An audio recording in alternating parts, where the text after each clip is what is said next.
Good morning, everybody, and welcome to the Rangers Review morning briefing for Wednesday, the 20th of July. I'm Derek Clark, and I'm joined this morning by Jonny McFarlane. How are we getting on, Jonny? You had a busy day yesterday.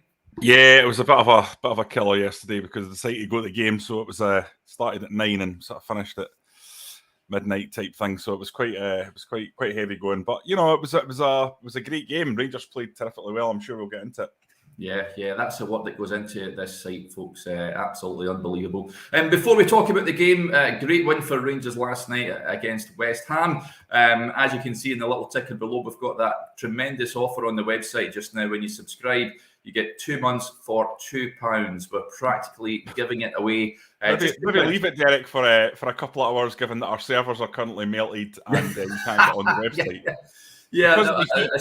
I should have mentioned that beforehand. I do apologise, folks, if you are trying to access the website this morning. This sounds absolutely mental, but the servers are down because of the outrageous heat wave that we're currently experiencing at the moment. It defies belief, but there you go. But hopefully we'll be back up and running very soon indeed. Once we are, head over to rangersreview.co.uk/subscribe for all the details. And as you can see, the One Football app is our morning briefing sponsor. It is your one-stop shop for all your footballing needs. You can keep up to date with all the latest news from Ibrox, the latest transfer news. You can get notifications to your phone.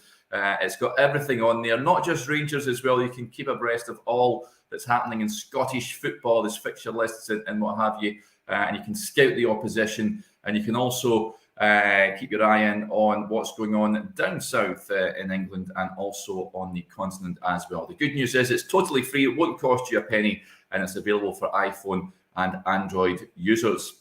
Okie dokie, let's talk Rangers then, Jonny. I think it was a terrific crowd, I have to say, at Ibrox last night.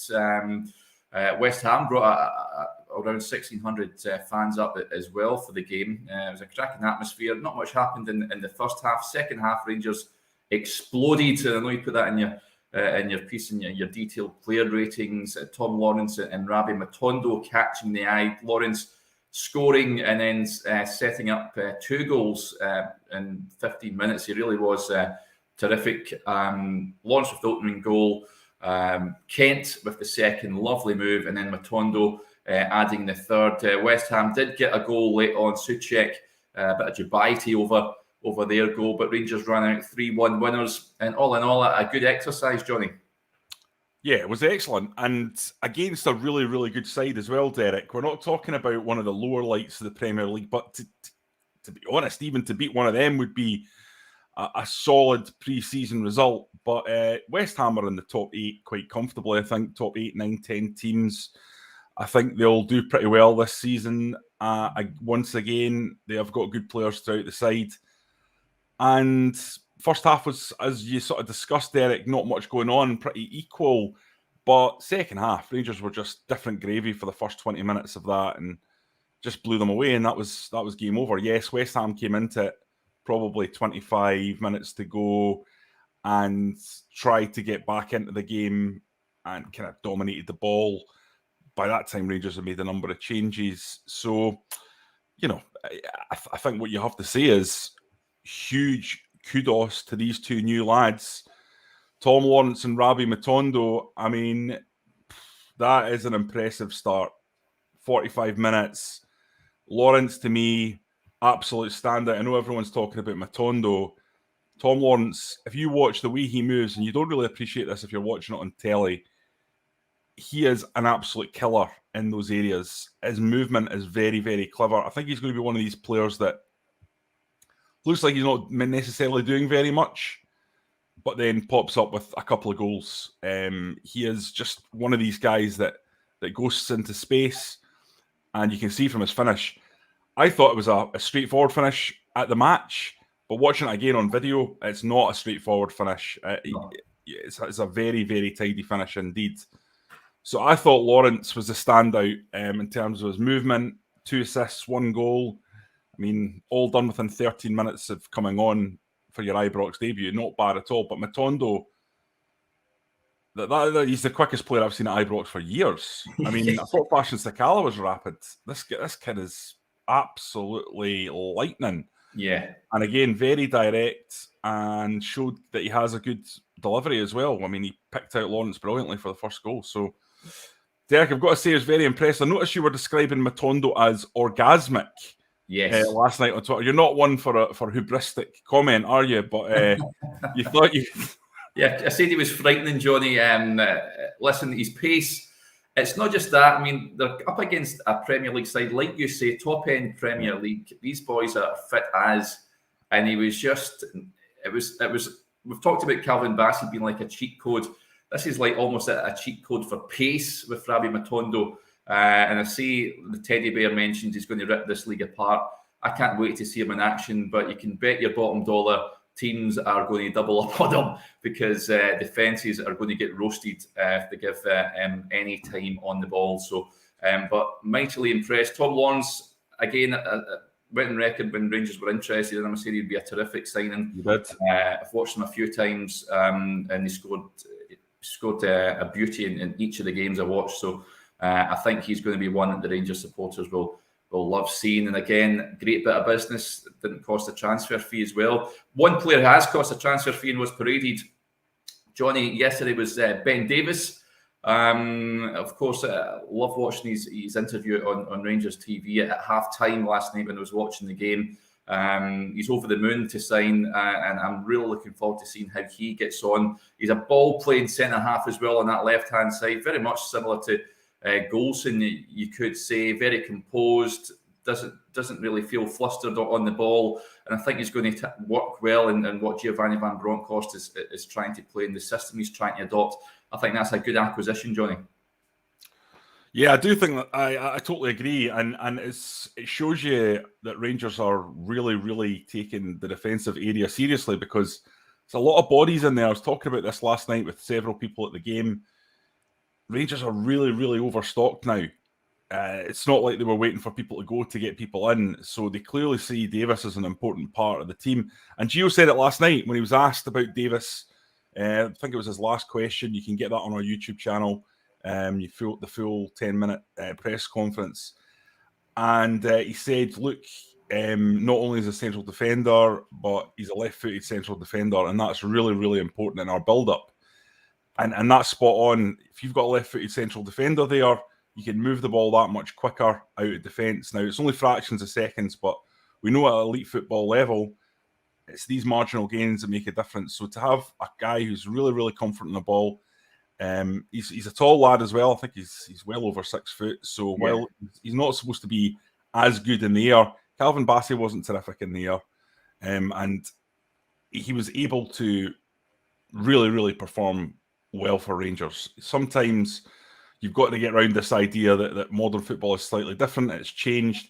And if you're a defender with pace and you're a defender who can bring the ball out, sometimes that's actually more important than being able to be a really, really terrific Richard Gough-style defender, because most games Rangers aren't put under pressure like that. But listen, this lad is a good defender. I mean, I read your piece with the former Preston commentator, Derek, and maybe you can summarise what he said for those who haven't seen it. Again, you can see that on the YouTube channel, but you know, he seemed to think that this is a guy he'd be worth 10 million in the open market in a normal situation. And I just think Joshua had a really, really good point in his newsletter the other day. I think he nabbed the point from The Athletic, but when Liverpool signed Davies, the scouts within the club were saying that they felt that he was the best defender in that league. And a defender had just gone to Burnley for £20 million from the Championship, who they felt was not as good as Davies. He spoke very highly of him, Guy Clark. I urge you to go and check it out, folks. The piece on the website, and obviously it's down at the moment, so there's an interview on our YouTube channel. Speaks very highly. It was the Preston supporters rate him as a £10 million defender 18 months ago, and he says you can't see how his value would have dipped during that time. Liverpool, of course, scouted him, brought him in, but just a matter of circumstance, he never got an opportunity in the first time, which is no disgrace, of course, when you get the likes of Virgil van Dijk and Joe Matip in front of you. But on loan last season at Sheffield United, and I think he's going to fit in well at Rangers, most definitely. Interestingly, of course, what I'm going to say, Preston declined a £4 million bid from Bournemouth, but just in his final year of his contract. So that shows you how much he was highly regarded at Preston at the time. So I think he's going to be a very good addition. And it replaces Calvin Bassey, of course. We think he's going to be announced as an Ajax player today, Johnny, don't we? A lot of cash coming into the club. I think it's a good move all round, you would have to say. I think Rangers getting a record-breaking deal is what it's going to be. And Bassey joining a club where you feel like his development might be pushed on even further there. Yeah, it was expected to go through yesterday. I think Rangers were holding off unveiling Davies ahead of Bassey coming in, and they wanted to do it around this game, but obviously it didn't happen for whatever reason with Bassey, so that is fully expected to go through today. I have to say, if it doesn't go through today, I'm going to start being slightly interested and intrigued into what's going on. Yeah, but no, it's done. That's everyone says it's done. That's what we've been told. That's what we've been told for days. So I'm pretty certain it'll happen. And Calvin Bassey, of course, we wish all the best. I think that's an outstanding deal for Rangers, an outstanding deal for Calvin himself. So it's one of those ones everyone can walk away happy with great memories. And I'm sure Calvin Bassey will be someone, Derek, you're trying to track down over the coming months to get his side of the story of his spell at Rangers, because what a terrific kid, what a terrific spell, and just absolutely brilliant that he's been able to get this move to a club who, you know, is renowned for turning players from one thing into another, from one level to the next. And I'm sure he'll go to Ajax and thrive. Yeah, I'm sure it might come as a bit of a surprise. Everyone thought he would go down south, but I think it's refreshing to see him going to a team like Ajax, and hopefully he does well. I'm interested to see how he gets on. I think he's got the potential to become one of the best defenders on the planet, so I'll be keeping a close eye on his development. I've written this on print. I've probably not said it here, but I just think it's remarkable that no Premier League club came in for him. Came in to snatch him away. Yeah, because given the money that's down there, I think it's an absolute inevitability that he's going to end up in the Premier League within 2 years. Yeah, and it'll be the top of the Premier League because, as you said, he's got that cheat code element to his game with his pace and power that you just don't find very often. And for the amount that we're talking about, which is the kind of money that, as we've already discussed, has been splashed out on Championship players, for a guy who was, you know, one of the best players on the pitch in the Europa League final, definitely Rangers man of the match. Yeah, I just think it's an odd one. To me, it's a little bit like Virgil van Dijk when he went down to Southampton. Yeah, folk were needing to see him at Southampton before they would take the gamble on him, but ultimately that cost Liverpool what 70 million quid or whatever, because that was the difference between the 14 million that was paid and the fee that Liverpool paid. And I think Bassey's going to be one of these guys. I would not be shocked in the slightest to see him leave Ajax for £60 million. I wouldn't, honestly.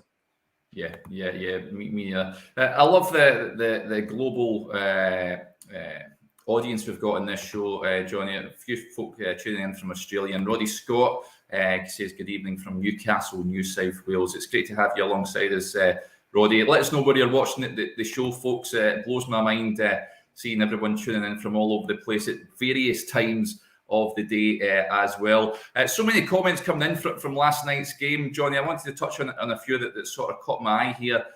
John Turner says, Bonner had a decent game. I know Giovanni Van Bronckhorst was asked about this last night in his post-match press conference.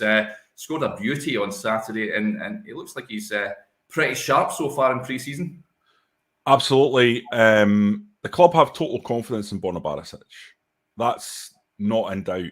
I think Gio really backed him last night when they discussed it. It was very much that, you know, he's a Croatian international, he's a top-class player.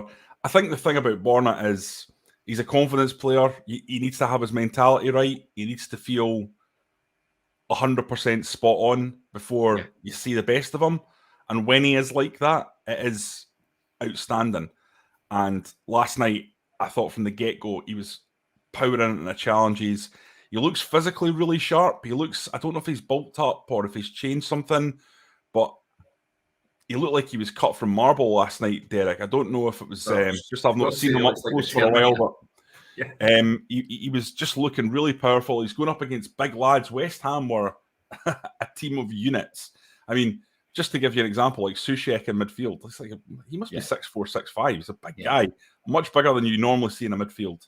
And I know he came on as a sub, but the whole team is full of big physical guys, and you know he stood up to that well. So yeah, I think that plus his engine and his ability to bomb on and overlap, and Gio clearly given both him and Tavernier more of a license to get forward.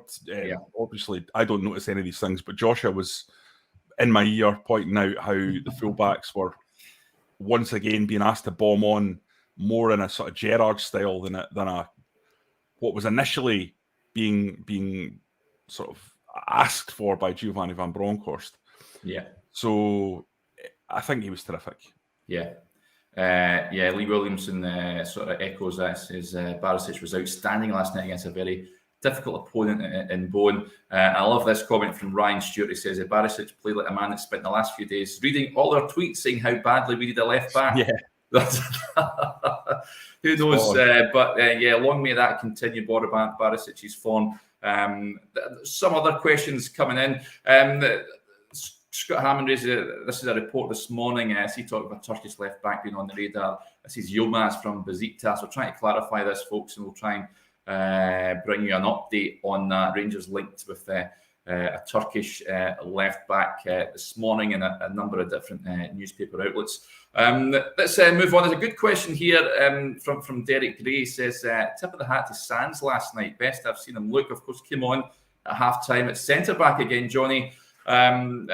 I think for me, of course, we know he's very versatile. I think he's got a role to play at various points over the course of the season. I wasn't too sure about him playing centre-half on Saturday. I think Blackpool got in behind a couple of times. I think aerially, it was just a little bit lightweight. But in terms of being on the ball and creating attacks from the back, he's very comfortable, I think. I'm just not sure if centre-back's his position, but I certainly see him playing a role this coming season. Do you? Yeah, I do. And I thought he was very, very solid. As you say, I don't think he's a natural dominant aerial defender, but use of the ball, excellent. He got out of a really, really tight situation, I thought, with the second goal. John McLaughlin and him knocking the ball about very comfortably, playing through the press. But it was his pass that opened up the press.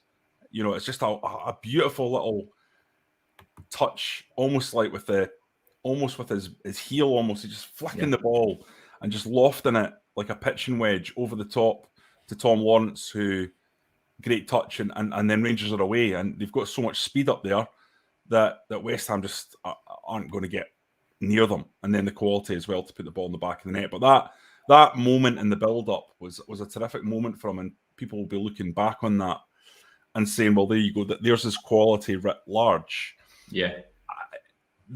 Again, to touch on this from last night, Derek, Rangers are going to have to do something about centre-backs, because if you've got Suter and Goldson and Davies, who are kind of like the big three, then you've got Helander and Katic and Leon King and Jack Simpson and Sands. That's 8 established players who can play centre back.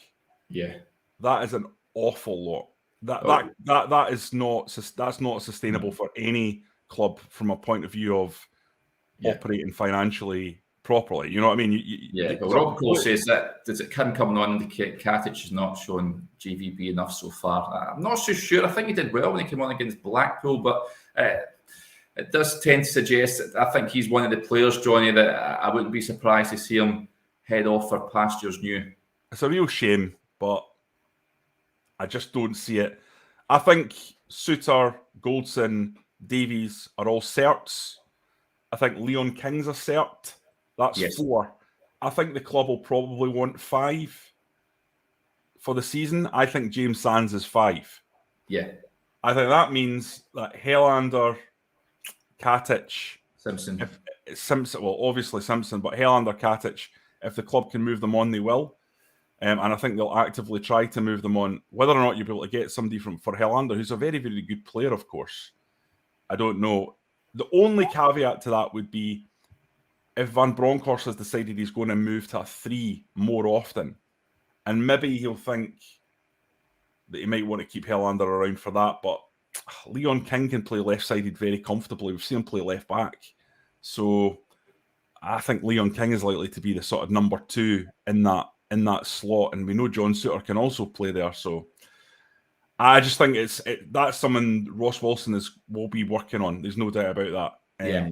Trying to bring that amount of players down, because there's going to be very, very good players who are getting no game time in that scenario, and I don't think that's fair to them or smart for the club in terms of the wage bill. So I'm absolutely certain they'll be moving on that. Yeah, I totally agree. Jim McCarroll gets in touch. Hi, Jimmy, says, good morning, lads. Good to see you were allowed out last night, Johnny. Are we happy with our goalkeeping options? I'm not so sure. A couple of comments coming in, sort of the hat and mouse stuff on a couple of occasions. John McLaughlin, he was caught at one point, but he was fortunately went out for a bye kick. Are you slightly concerned about that? Who could be number 1? Nah, I'm not. I've got to be honest, right? I think John McLaughlin for me is the number 1. Mind you, I've been saying that for 6 months. I think he just deserves a chance. I think he's confident with his ball at his feet. He's going to give people a heart attack now and again. There's no doubt about it, because he takes a chance.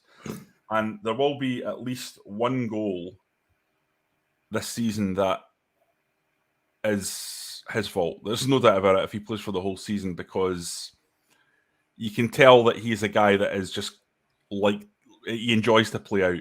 Yeah. And he's going to be encouraged to do that. But I think he needs to be given a chance this season to show that he's up to the job of being a Rangers keeper.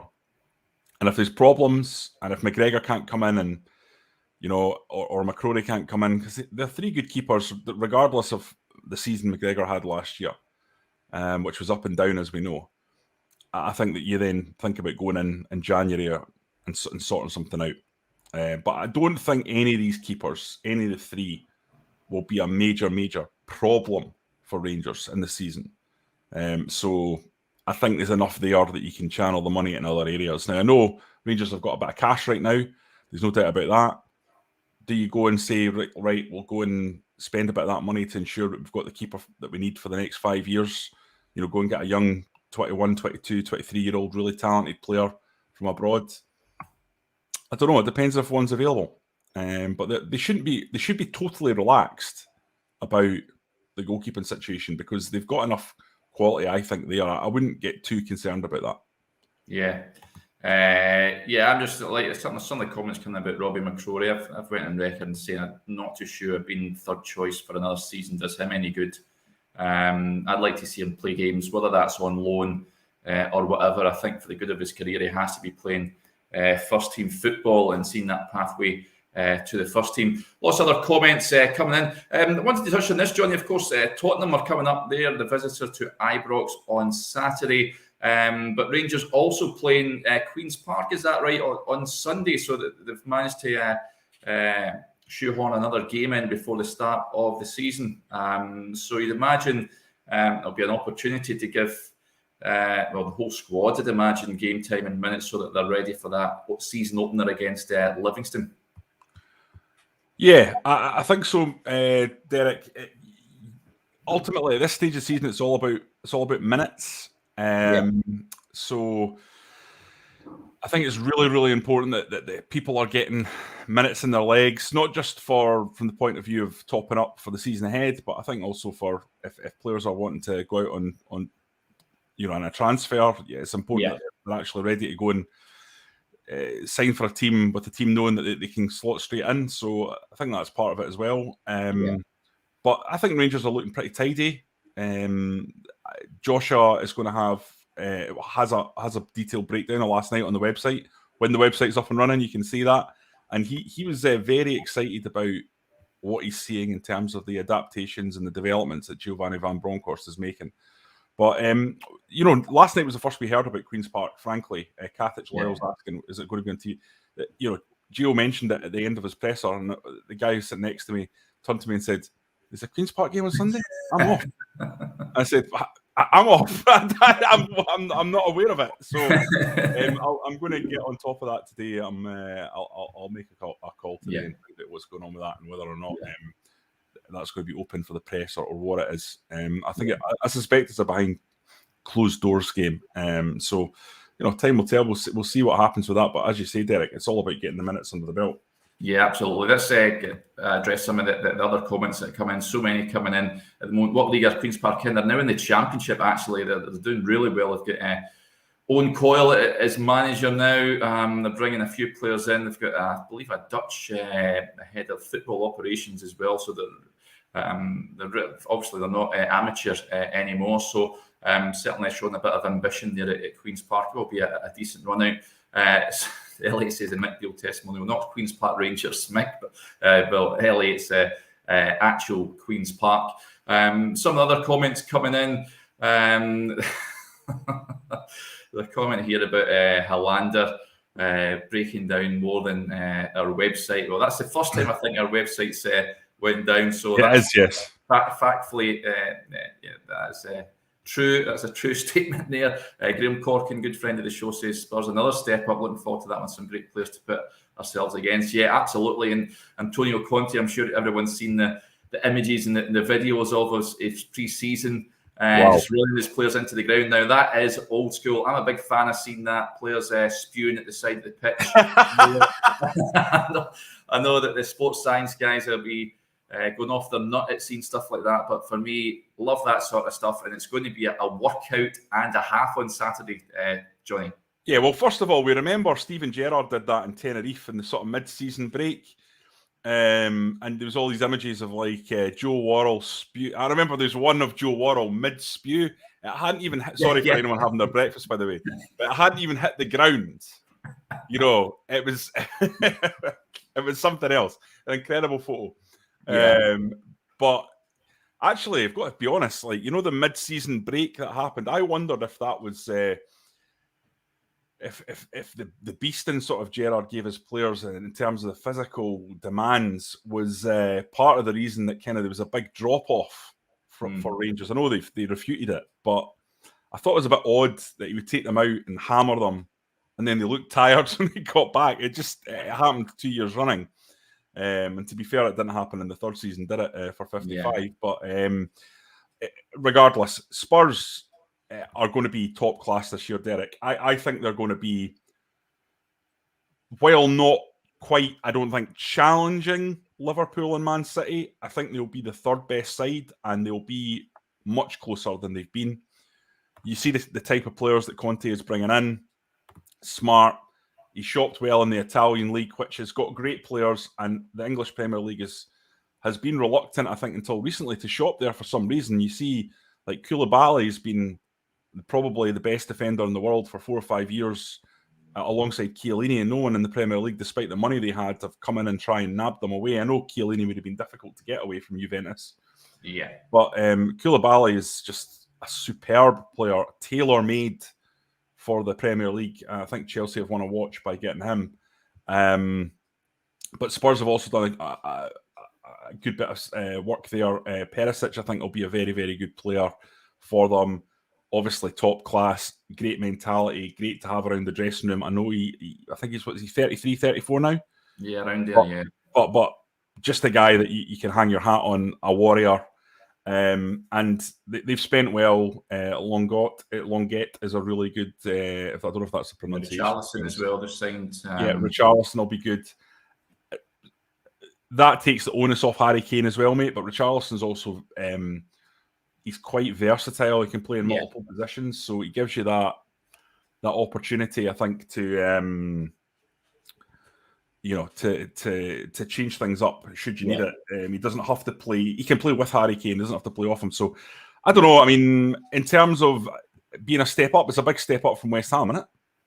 It is a bit, yeah. But again, we need to remember it's pre-season. Results don't matter in the grand scheme of things. But last night was very encouraging. And I sort of tend to agree with. Simple kind of man, he says, we will batter Spurs. That's the sort of outlook that we like here on this show. Okay, folks, I think that'll do us there. Thanks to everyone for getting in touch as ever. Eric, we've got some. I think we've got some news coming in. So if you don't mind, just keeping on going. Find a question. Yeah. I'll keep on going. Wow, this is interesting. Well, there's some other comments coming in. I'll touch on just now. In terms of, let's see, there's an interesting one here from Thomas Hopkinson. It's quite lengthy. It might, yes, you can see that it's quite a lengthy one ahead. You can hardly see our heads because of it. But he says, zonal marking for corners is just asking to concede. Never liked it, but for conceded from 2 corners already. Big John comes and collects and helps, but he'll make mistakes. To get a keeper who can play better with his feet than John is going to cost a lot. Yeah, zonal marking, it's not one that I'm a fan of, to be honest with you. I think it just invites problems and don't shirk responsibility, but it's easy to point fingers when it comes to zonal marking. If it's man for man, you can tell who is responsible if a goal is conceded. But listen, I think Rangers play with a mix of between zonal and man for man. But that's the goal last night. Of course, it was a bit of dubiety about it from West Ham. Soucek scoring late on. But it's certainly something that Rangers do need to improve upon. Balls into the box, Johnny, those corners and set pieces. Of course, it was an issue last season, and it's something that they'll need to address this season, losing cheap goals. Derek, big news breaking here. Wow, yes. Statement on BBC Scotland and Rangers FC from the BBC. A disagreement between BBC Scotland and Rangers FC has limited the BBC's ability to report from Ibrox Stadium over a long period of time. The BBC and Rangers FC have now agreed that it is in the best interest of the BBC's audiences and Rangers supporters everywhere for the BBC and the club to resolve the dispute and to provide the fullest possible coverage of all Rangers matches. The BBC is committed to reporting the Scottish Premiership fully and fairly across all clubs. However, it recognises the club has genuine concerns about the accuracy and balance of some coverage. The BBC acknowledges that there have been occasions when parts of the coverage of Rangers FC have not met its editorial standards. It has apologised for those instances and is happy to repeat those apologies now. We now look forward to a positive ongoing relationship with the club. So, the long and short of it is the BBC have apologised. They've reiterated their apology to Rangers, and the dispute between Rangers and the BBC is over. Wow. Eric, your reaction? About time, I think. I think the last interview they had was Mark Warburton. It's ironic since he was in the opposition dugout last night at Ibrox. Haven't been covering Rangers since. So I think this is huge, Johnny. I think the Rangers supporters have been quite rightly vocal of the coverage and the substandard coverage at times of the club from the BBC as licence fee payers they are, and they should expect top class and fair coverage from the public broadcast, and I think they've been shortchanged for a number of years. So I think this is a significant moment, and hopefully that's the end of the matter, and we can go on, and Rangers fans can expect coverage from the BBC and fair coverage from here on in. Didn't expect it, I've got to be honest. I didn't see where. I think there was a bit of an impasse, wasn't there, where there was a middle ground that both sides hadn't come to, but it's clear that I guess the BBC have sort of decided that it's in their own interest to apologise, and that's. I mean, it's a fairly straightforward apology. I mean, it's an apology. Yeah. Wonder why it took so long to apologise. Well, clearly there's obviously been stuff going on in the background for quite a long time. Yeah. I think I'll probably have a piece up on this on the website later on in the day, or certainly by tomorrow if the website's back up and running. I do apologise to all the fans. Aldo McNaught saying, I thought we'd signed Ronaldo.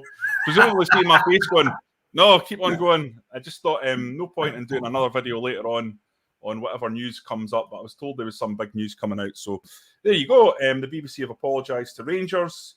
They've acknowledged that there have been occasions when parts of the coverage of Rangers has not met its editorial standards. It has apologised for those instances and is happy to repeat them now. So, yeah, that looks like it means that Rangers and the BBC have come to... Well, it does mean that Rangers and BBC have come to an agreement, and they will be back into Ibrox, which I know it's easy to say people are frustrated with the coverage and things like that, but I think you have to just say that there's a lot of Rangers fans who get their coverage through the BBC who will be delighted to be able to get match coverage and things like that, so they can find out what's going on. It is the national broadcaster. Right, okay, so let's call this a day, Derek. Shall we? I've got no more news for you. You're taking over. You quite finished? I'm finished, mate. I'll leave it to the professional. Right, folks. As mentioned earlier on, the little ticker below. Now I know the website's down. Just the headline news. Our server is down because of the heat wave. Hopefully, we'll get the website back up and running as soon as possible. We've got that great offer on as well. If you subscribe now, you get 2 months for just £2. rangersreview.co.uk/subscribe for all the details. We'll be back again tomorrow, but until then, enjoy the rest of your Wednesday.